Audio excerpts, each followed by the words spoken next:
កងថ្ងាស់ស្រណោះណាស់ម្ចាស់ស្នេហ៍កាលអូនរៀននៅស្រុកស្រែខែដកស្ទូងភ្លៀងធ្លាក់ជោគជាំកងកញ្ចាស់មួយជួយឲ្យបងបានដុបមុំចៃដន្យថ្ងៃមួយភ្លៀងធំ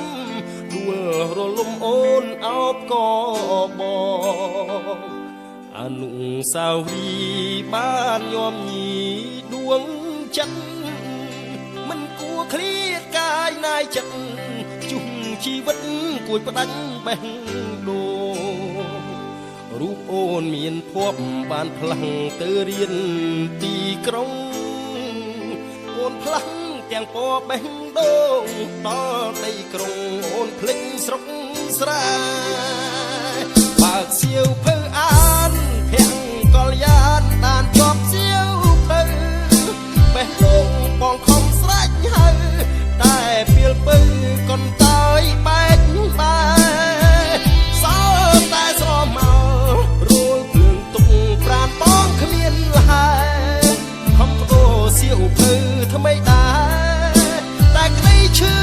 ចាប់ទ្វេ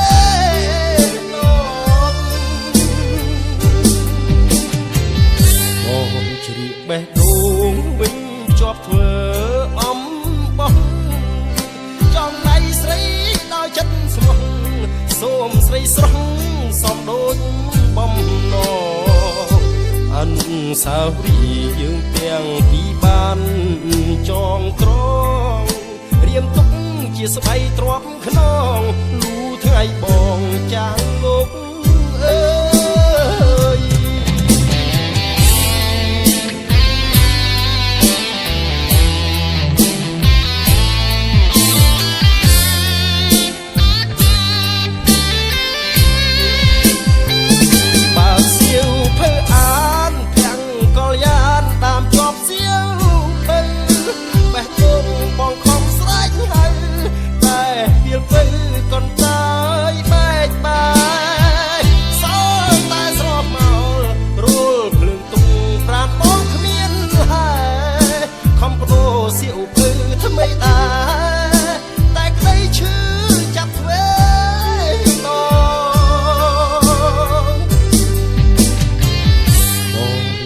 បេះដូងវិញជាប់ធ្វើអំបោះចង់ដៃស្រីដល់ចិត្តស្មោះសូមស្រីស្រស់សំដូចបំណងអនុស្សាវរីយ៍យើងទាំងពីរបាន